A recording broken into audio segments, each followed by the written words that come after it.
sekarang kita di rumahku dan ini adalah ruang keluargaku, ruang kumpul-kumpul. Biasanya di sini aku nulis lagu, latihan nyanyi, terus cari-cari inspirasi, suka karaoke juga sama keluargaku. Pokoknya semuanya yang berhubungan dengan musik aku tuh di sini karena kebetulan kan aku juga mau pindah rumah.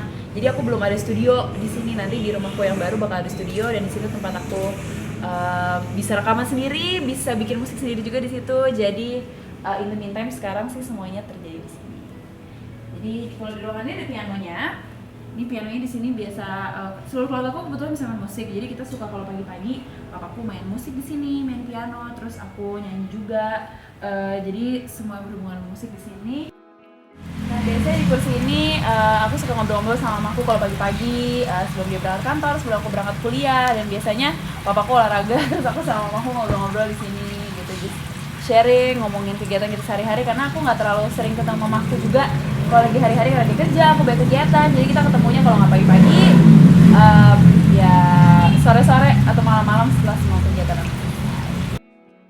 Hal yang paling sulit aku lalui itu pada saat aku harus milih nih, apakah aku mau lanjutin karir aku atau aku lanjutin fokus di pendidikan aku gitu. Cuman kalau orang tua aku sih mereka yang selalu support aku untuk selalu berkarya, selalu melanjutkan karir aku gitu. Cuman mereka selalu ngingetin kalau pendidikan itu tetap harus nomor satu. Jadi mereka emang membolehkan aku berkarir, cuman mereka terus ingetin aku gitu untuk nomor satukan pendidikan. That's why aku sampai sekarang aku berusaha terus untuk membalance, untuk menyeimbangkan karir dan pendidikan aku. Jadi itu sih hal yang sempat aku bingung laluin sebelum aku masuk kuliah karena kan kuliah itu berat dan schedule-nya tuh nggak bisa main-main aja.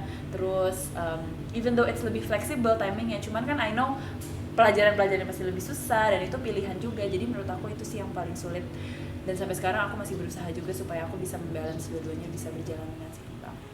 Gimana ya? Bisa nggak sih gue sebenarnya ngejalanin ini? Apakah sebenarnya kayak gue tuh nggak bisa? Cuma selama ini tuh kayak sia-sia aja gitu. But kalau di masa-masa kayak gitu sih my parents always ngingetin kayak kamu dari dulu bisa kok, dari kamu kecil udah ngejalanin banyak hal dan kamu udah bisa memanage waktu dengan baik gitu. Jadi itu sih yang aku selalu ingat, dan aku selalu ingat kayak apa alasan aku pertama kali pengen jadi penyanyi, alasan aku pertama kali pengen jadi entertainer itu apa, and itulah yang bikin aku semangat lagi untuk ngelakuin dua-duanya, semangat lagi untuk bisa memanage waktu aku. Jadi itu sih yang selalu aku ingat terus.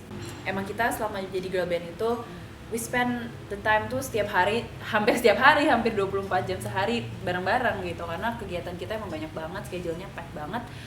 Dan pas aku harus decide untuk keluar itu aku jujur sedih banget dan aku bingung kayak gimana ya, soalnya bener-bener nggak bisa banget dilakuin dua-duanya, kuliah nggak bisa dan nyanyi juga nggak bisa kalau aku sambil kuliah. Jadi ya udah I take the time untuk berpikir ngobrol-ngobrol sama orang tua aku juga gimana caranya biar bisa menyelesaikan masalah ini. Akhirnya ya udahlah, aku pikir 1 tahun udah cukup di girl band ini.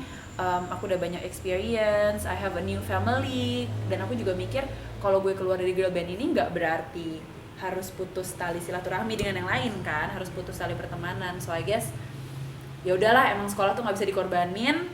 Ya udah, aku keluar dari girl band dan aku balik lagi untuk bersolo karir karena emang jadi penyanyi solo tuh schedule-nya lebih gampang diatur, lebih bisa fleksibel. Kalau girl band kan ada 5 kepala nih yang harus di-consider kan, nggak bisa main, nggak bisa aja gitu. Jadi ya udahlah, but it was really hard, but I went through it. Kalau aku sama orang tua aku, especially mamaku ya, dari kecil tuh aku emang deket banget because umur aku sama adekku yang kedua tuh lumayan jauh 5 tahun. Jadi my bond with my mother tuh emang mungkin deket banget gitu, dan aku aslinya lama banget sama mamaku, jadi mungkin itu yang bikin kita jadi deket. Masalah apapun aku selalu tanya sama mamaku, even hal-hal kecil sampai kalau aku mau beli baju atau beli apa, aku pendapat nomor 1 yang matters to me adalah pendapat mamaku.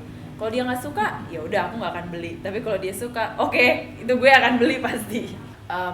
Dan aku sama kedua orang tuaku sih selalu berusaha untuk jujur ya, untuk cerita apapun, mau itu hal-hal yang nggak penting, mulai dari teman-teman sekolah lah atau pelajaran atau apa, mulai sampai hal-hal besar yang emang wah gue harus cerita nih sama orang tua gue gitu. Jadi aku sih selalu berusaha untuk open, jadinya orang tuaku jadi percaya. Menurut aku itu yang penting, to build trust, untuk percaya. Dan menurut aku kalau orang tua kita udah percaya sama kita, pasti mereka akan apa ya, lebih membebaskan, lebih percaya juga, lebih open juga sama kita gitu. Jadi it's a mutual relationship sih. Kalau kita open sama orang tua kita, pasti juga mereka akan open sama kita.